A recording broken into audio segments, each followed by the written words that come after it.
Tonight at 10, the rising cost of childcare and the impact on the economy.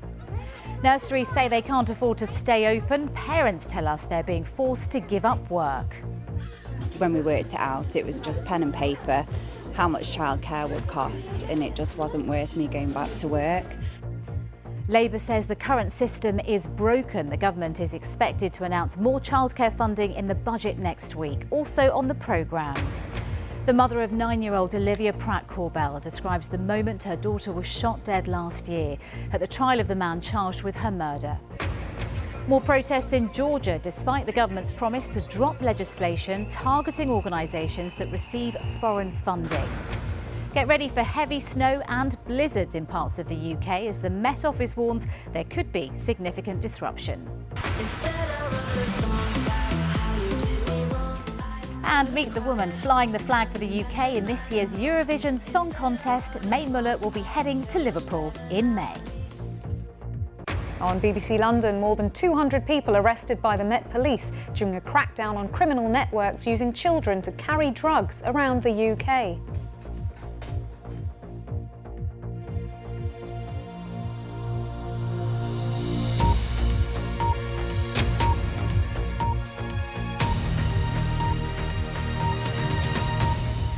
Good evening. Welcome to the BBC News at 10. A warning tonight that the cost of childcare is rising, making it increasingly difficult for many parents to go to work. One children's charity found the average cost of childcare for under-twos in Britain is almost £15,000 a year, though that varies greatly depending on where you are.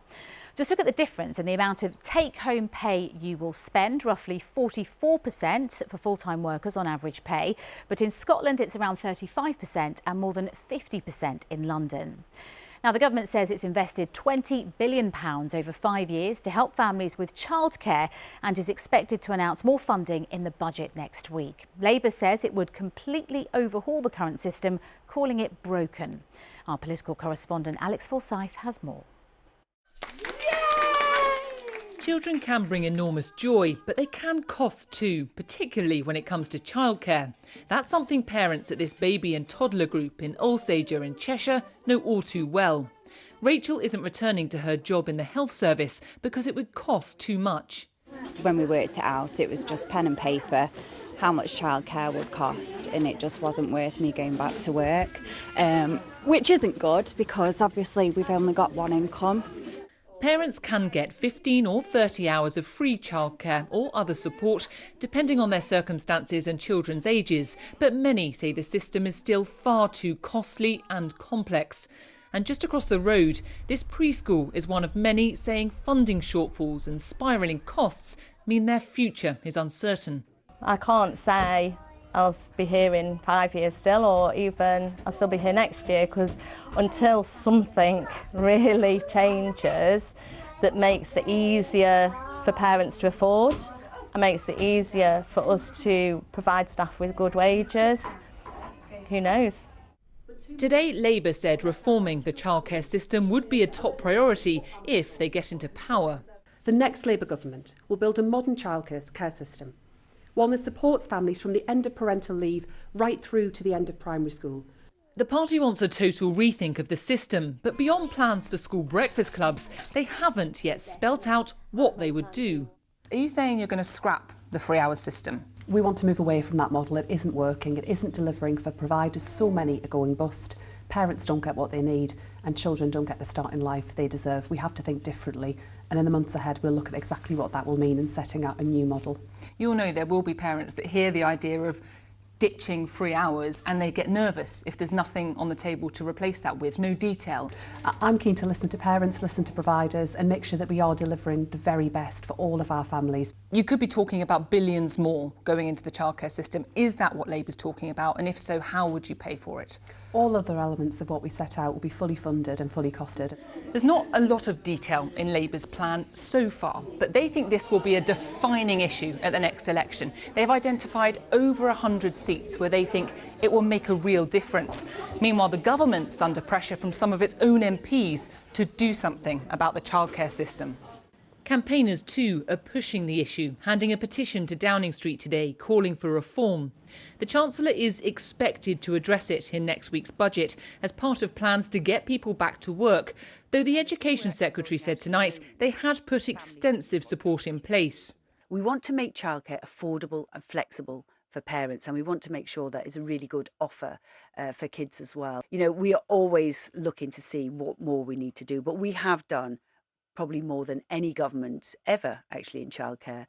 So as parties consider what plans they might draw up to tackle an issue that affects so many, what will matter is who can convince parents. Alex Forsyth, BBC News. Well, as we've just heard, funding for childcare will be part of the government's strategy to get hundreds of thousands of workers back into the workforce at the budget next week. It's thought it will focus on the childcare element of universal credit. Last month, the Governor of the Bank of England, Andrew Bailey, warned the failure of the UK workforce to return to its size before the pandemic was unusual. Our economics editor Faisal Islam has the story. Get back to work. The economy needs you, not to be taking walks on a Monday morning, but to be at work. That's one government message to people such as Mike, who retired at 54 during the pandemic from managing software programmers in Cambridgeshire. Let's go for a walk. It's wonderful. I can't believe it's 2 years already, to be honest. It's absolutely flown by. So it starts during the pandemic? Yes. Hundreds of thousands of workers have, for a variety of reasons, dropped out of the workforce and not returned since the pandemic. Early retirees are one of the biggest groups, and it's holding back the economy, and so a key budget focus. I do miss the work and I do miss the people very much, but going back and actually, the stress levels, I don't want to go back to that. People said, shortly after I finished, I was a changed person. Yeah. My wife likes me a lot more, I think, now. So, you know, it's a good thing. The government fears workers are not taking into account that they might live until 100 and need their pension to last that long. Mike, though, has done a spreadsheet calculating how to make his pension last into the late 2060s. Britain's missing workers will feature a lot in the budget next week. We understand that an advertising campaign is planned to try to persuade those pandemic retirees back into the workforce. There'll be more funding for childcare to do the same for working mums. But what about Britain's missing growth? This, Cambridge Science Park, is the sort of place where you have the tech and medicines research of the future. While that's central to the budget long-term growth strategy, the problem right now is those missing workers across the economy. And over the road at this further education college, there's a careers fair attended by local employers across hospitality, tech and childcare. That central problem is everywhere. We're currently in the situation where we've had a position open for a year now, haven't been successful in filling it, and we're at the point where we're having to stop taking on children until the staff recruitment improves. Most nurseries do have vacancies. Yeah. How many applicants are you getting for your vacancies? Very little at the moment. We've got lots of adverts out, but we get 2 or 3 maybe a week, but some of them are just want to work 2 or 3 days, or they only want to work half days, whereas with the nursery situation you need to be a 5-day week. As the Bank of England governor told the BBC last month, the UK has a specific economy-wide issue with workforce shortages. What is unusual is that most other countries have seen that reverse, and so labour force participation has reversed itself, you know, to greater or lesser extent, but it's gone back well back towards where it used to be, and that has not happened in this country, and that is what marks, you know, the UK out, really. Back in the Cambridgeshire countryside, farmers too say they're missing their European workforce after Brexit. Mike, though, seems pretty settled in his new life. So is there anything the government could do to persuade you to get back into the workforce? No, I don't think so. The budget will have to answer how and if Britain's workforce returns to full strength. Faisal Islam, BBC News in Cambridge. Well, Faisal is here with me now. Faisal, just how important is the childcare announcement in the budget next week? Well, we will get some moves on childcare at the budget for the reasons we've seen in our reporting, which is the cost has surged and availability is difficult. We think that will apply mainly through the universal credit system, but there could be a more general offer too to try and get parents back to work. But this will be one part of a pronged strategy to turn around what I described, which is 500,000 missing workers for various reasons. And you heard there the Governor of the Bank of England saying that this was something that was peculiar to the UK in terms of the lack of return of those workers. So yes, on childcare, some changes to disability benefits, advertising campaigns to persuade pandemic retirees to return, and some changes to foreign worker visas too in shortage occupations. And the idea is to shift the dial, to get those workers back, to get growth going, borrowing down, and that means less of a need for tax rises or spending cuts. That's the hope, not just childcare, but also the economy. OK, Faisal for now, thank you. A court has heard the mother of 9-year-old Olivia Pratt-Corbell describe the moment that her daughter was shot dead in Liverpool last year. Cheryl Corbell recorded a video interview with a police officer a week after the shooting in August. It was played in court today at the trial of Thomas Cashman, who is charged with Olivia's murder. Our North of England correspondent Judith Moritz was in court. Olivia Pratt-Corbell was the baby of her family. Just 9 years old, she was upstairs in bed when chaos came to her front door. A gunman was chasing another man through the streets. They reached Olivia's house. Her mother had left the door on the latch and the man being chased tried to get inside. Today, the court heard from Olivia's mum, Cheryl. A week after the shooting, she was interviewed by police. Today, the jury watched her video evidence. Speaking through tears, she remembered the moment the gunman opened fire on her doorstep. She said, "I was just screaming to go away, and then I heard the gunshot and realised, because I felt it had hit my hand. I think at the same time I heard the baby scream, and that's when I turned round and I spotted her, sat at the bottom of the stairs." Olivia had got out of bed. Her mum sobbed as she said she realised that her daughter had been hit. She said, "I knew she'd gone." Thomas Cashman is charged with murdering Olivia. He watched the video, flanked by security officers. In courtroom number 1, Olivia's family cried as they listened to Cheryl Corbell relive the detail of that night. Inside the dock, Thomas Cashman wiped away tears with a tissue. Afterwards, the judge, Mrs. Justice Yip, told the jury she knew it had been hard to watch. She said, "I know you'll put your emotions aside when you consider your verdict, but that doesn't mean we don't feel emotion, and I'm conscious this is difficult." Thomas Cashman's trial is being held amidst high security. He denies 5 offences, including the murder of Olivia Pratt-Corbell. The case continues. Judith Moritz, BBC News, Manchester. The head of the United Nations nuclear watchdog has warned of potential disaster after Russian missile strikes once again cut off the power supply to Europe's biggest nuclear power plant in southern Ukraine. Power lines to the Zaporizhzhia plant have since been restored. Cities across Ukraine came under sustained Russian military attack in the largest day of coordinated strikes for several weeks, as our diplomatic correspondent James Landale reports from Kyiv. This is what a cruise missile can do. A residential part of Lviv in the far west of Ukraine. Homes turned to rubble, streets torn apart, lives turned upside down. In all, 5 people died here. This may be hundreds of miles from the fighting, but this morning it's very much on the front line. In a residential area in northwest Kyiv, cars were damaged by falling debris and shrapnel after a Russian drone was shot down in the sky. 2 people were injured and taken to hospital. There was an explosion in the sky. I saw smoke and fire. Victor told us how his car was damaged and how he tried to help his neighbours. Cars were set on fire.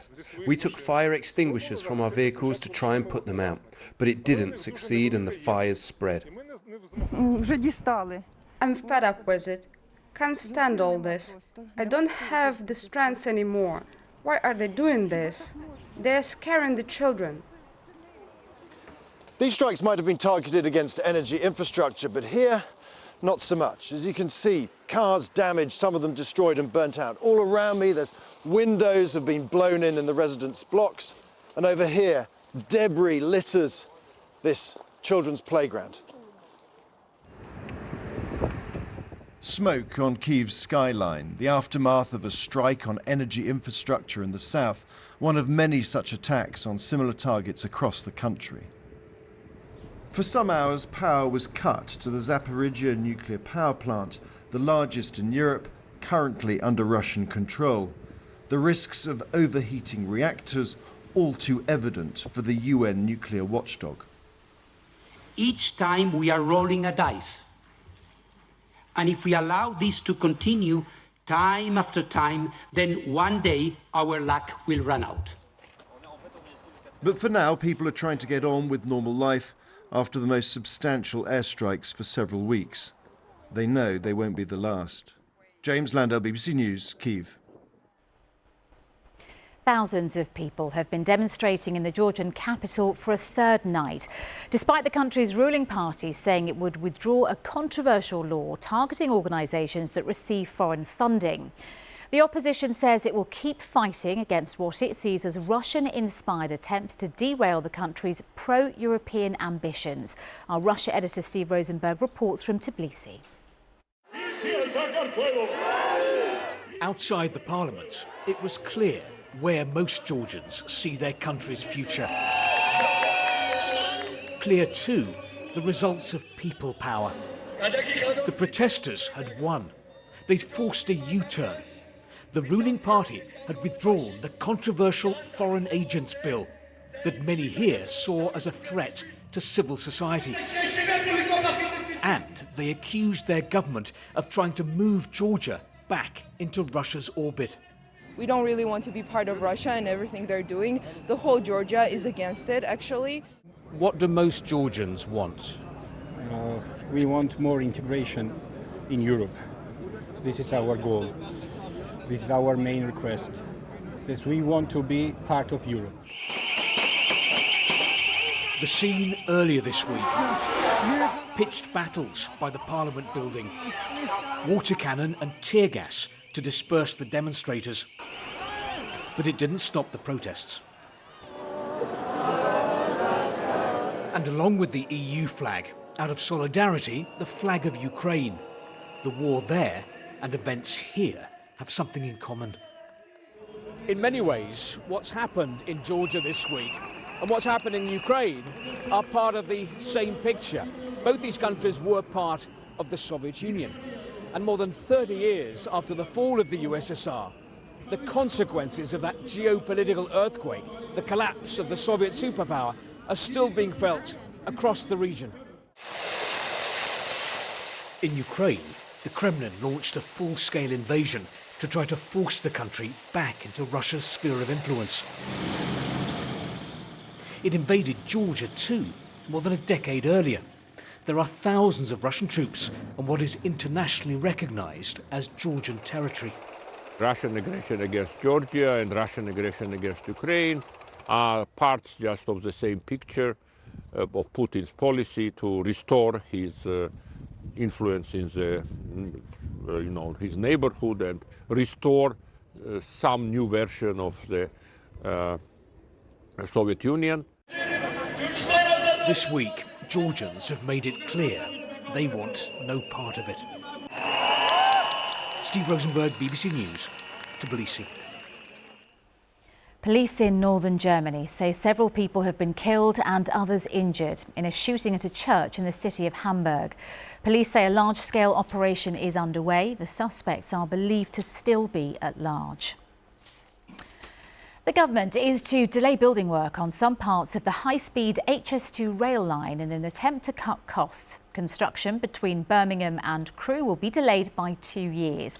Our transport correspondent Katie Austin joins me now. And Katie, what more can you tell us about these delays? Well, the HS2 project has long been beset by delays and rising costs, but the first section between Birmingham and Old Oak Common in West London is now being built. It should open by 2033 and then extend to central London later. Now, the plan was the next stretch, Birmingham to Crewe, would open by 2034, then on to Manchester by 2041, and what remains of the eastern leg sometime after that. Now, the government and HS2 have been looking at how to respond to inflation and to increased costs. And today, the Transport Secretary, Mark Harper, announced, along with delays to some other transport schemes, including roads, that the Birmingham to Crewe section of HS2, well, construction on that will be pushed back by 2 years. And he said the aim was to deliver high-speed services to Crewe and the North West as soon as possible, accounting for that delay. Now, the delay is aimed really at spreading out spending over a longer period of time. The announcement also suggested that HS2's station at Euston could be delayed while an affordable design is worked on. Now, the government argues it's trying to drive growth while managing the pressures of inflation, but Labour said today that delays just pile up costs in the long run. Katie, thank you very much. Gary Lineker says he does not fear being suspended by the BBC after criticising the government's asylum policy on Twitter. The Match of the Day host had compared the language the government used in setting out its illegal migration bill earlier this week to that used by Germany in the 1930s. Today, Gary Lineker thanks people for their support during the row over impartiality. Our media correspondent David Solito reports. As he left home today, Gary Lineker gave a cheerful greeting to the waiting reporters. Very good morning to you all. Morning. Thank you. And when asked if he feared suspension, he suddenly didn't appear worried. Do you fear getting suspended? No. And he wasn't giving anything away about what the BBC said was a frank conversation about his political tweets. What does the Director General say to you? Yeah. What's he said? He said, well, we have a chat, we chat often. Cheers. Anything about the tweet, Gary? Do you regret sending the tweet at all? No. The tweets that have led to all of this began with a description of the Home Secretary's statement as beyond awful.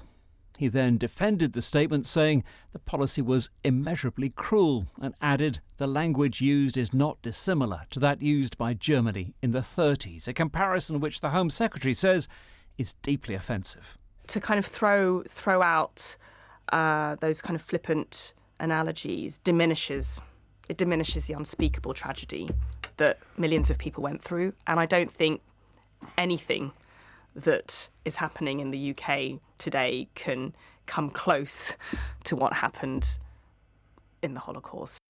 And then another tweet appeared in which Gary Lineker said what he described as this ridiculously out-of-proportion story seems to be abating, and confirmed he would be presenting Match of the Day as normal on Saturday, suggesting he thinks it's all over. However, the view of the BBC on the actions of its highly paid star have yet to be revealed. David Solito, BBC News. A charity is encouraging people to lend a helping hand to older people who might struggle during the cold spell with more snow forecast tonight. The Met Office has warned of severe disruption, and motorists have been told to drive only if necessary after an amber snow warning for parts of the Midlands, the north of England, Wales and Northern Ireland was issued. Danny Savage has the details. For most of today, it was North Wales, the Midlands and Northern England where the heaviest snow fell. It doesn't take much to make driving conditions treacherous. The hilly roads of North Derbyshire were a challenge. Certain roads around here have now been closed. The main road is still open and the gritters are trying the hardest to keep it clear. Come on. Across England and Wales, hundreds of schools were closed or sent pupils home early. This was Huddersfield early this afternoon as the poor weather spread north. This is the summit of the A66 on the border with Cumbria and County Durham. Doesn't look too bad at the moment, but the weather is set to get much worse. So what the Highways Agency are doing, they're about to shut the snow gates down in Cumbria, those in Durham as well, and then this stretch of road will be abandoned until the weather improves. A few minutes later, police shut the road to all traffic. They then set off along it to clear any drivers parked in lay-bys. You can see how this wind's picking up and how the snow drifts, especially we've got a saying in Welsh, eira man, so you know, very, very small snow. Farmers have a tough few days ahead. For them, it's not just the snow, it's the wind too. The wind will drift the snow onto these areas, and what happens is the sheep go for shelter and then they get covered in it, so buried alive. There's an amber weather warning for snow in Northern Ireland too. It's in force until the early hours of tomorrow morning. In England, it's the Pennines which are set to see the heaviest falls. This was Wensleydale this afternoon.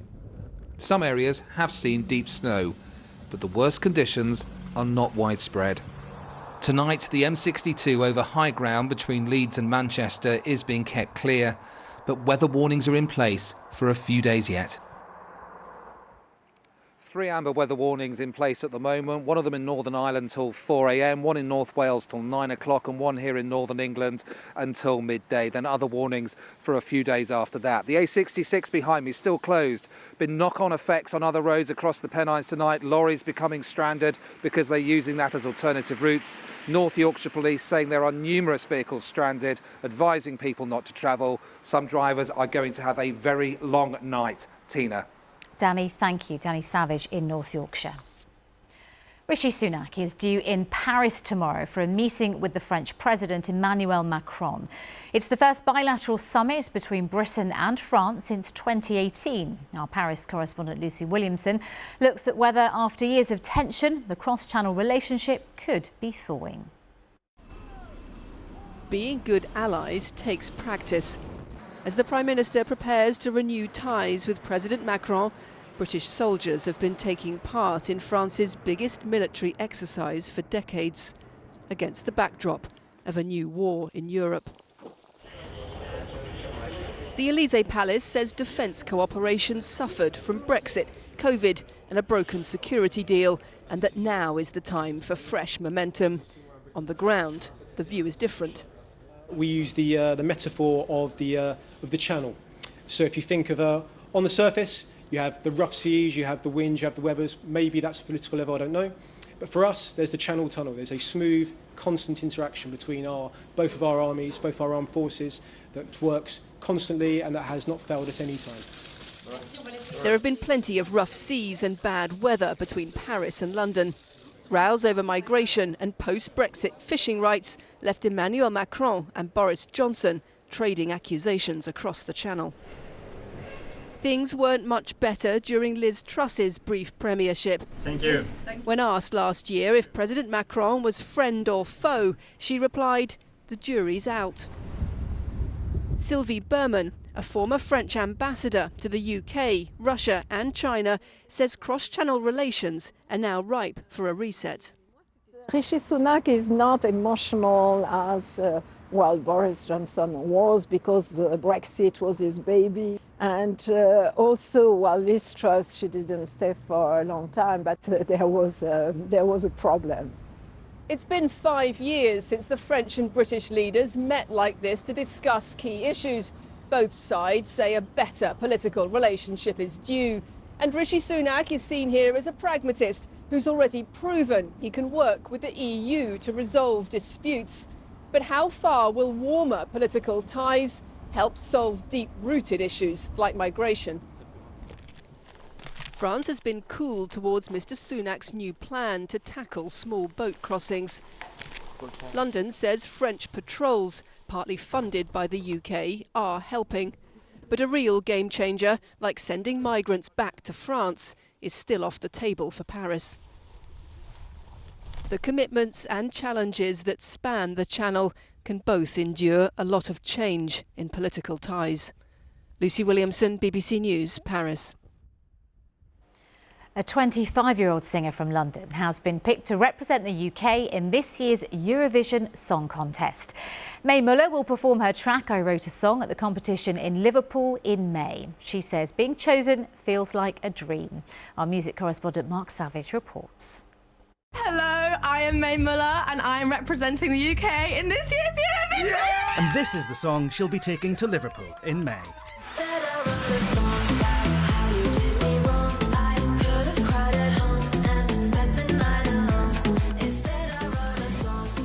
Nice. Yeah, this is good. This could be so good. Her song was written about a brutal breakup.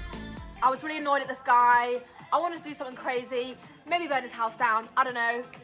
But instead, I took the high road and I wrote a song. And that's called Growth, ladies and gentlemen. Raised in North London, she was working at this pub when she signed her first publishing deal. Since when, she's racked up more than 2 billion streams. Mae was chosen for Eurovision by Tap Music, the company behind Ellie Goulding and Lana Del Rey. When we met Mae, her charisma, her determination, all of those things, she has such great wit, she's super intelligent. Yeah, she seemed like the right choice.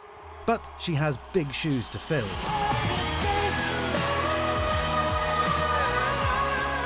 after Sam Ryder's second-place finish at last year's Eurovision. You've got to go big and you've got to do it right, and I feel like this is just obviously such a level up. But fans are already predicting great things. It's going to be great in the arena. I think that'll really work. But let me put you on the spot. Where do you think it's going to come? I think that's a top 10 entry, and that's good. The top 10 out of all the countries is a really good result. Mark Savage, BBC News.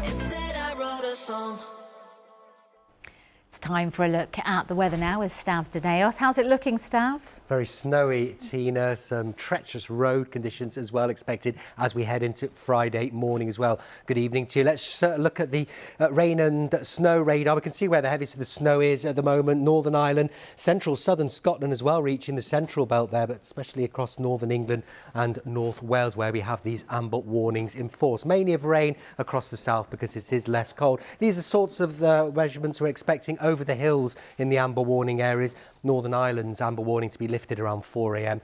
Northern England, North Wales continuing into Friday morning. So road conditions will be treacherous. You can see as we head through the night, the snow starts to pull away from southern Scotland and Northern Ireland and becomes more confined to England and Wales, certainly the higher ground of Northern England and North Wales.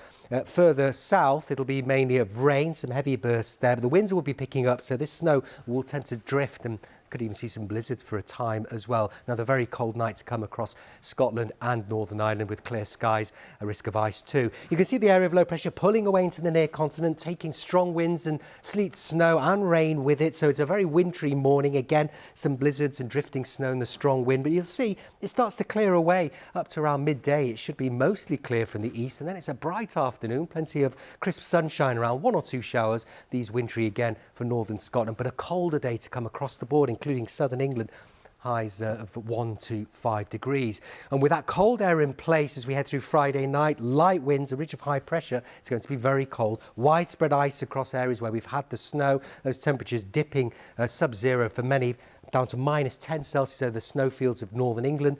Maybe minus 15 over the snow across the Highlands and Grampians. Pressure chart then for Saturday. Another weather front works its way northwards, preceded by snow. It does turn milder, though, as we head into Sunday, but it remains unsettled. So we could see some snow over the high ground, northern England and Scotland, later on Saturday. Into Sunday, it's much milder, wetter and windier. That's it from me. Have a very good night. Tina. Stav, thank you very much. And that's BBC News at 10 on Thursday, the 9th of March. There's more analysis of the day's main stories on Newsnight with Victoria Derbyshire, which is just getting underway on BBC Two. The news continues here on BBC One, as now it's time to join our colleagues across the nations and regions for the news where you are. But from the 10 team, it's good night.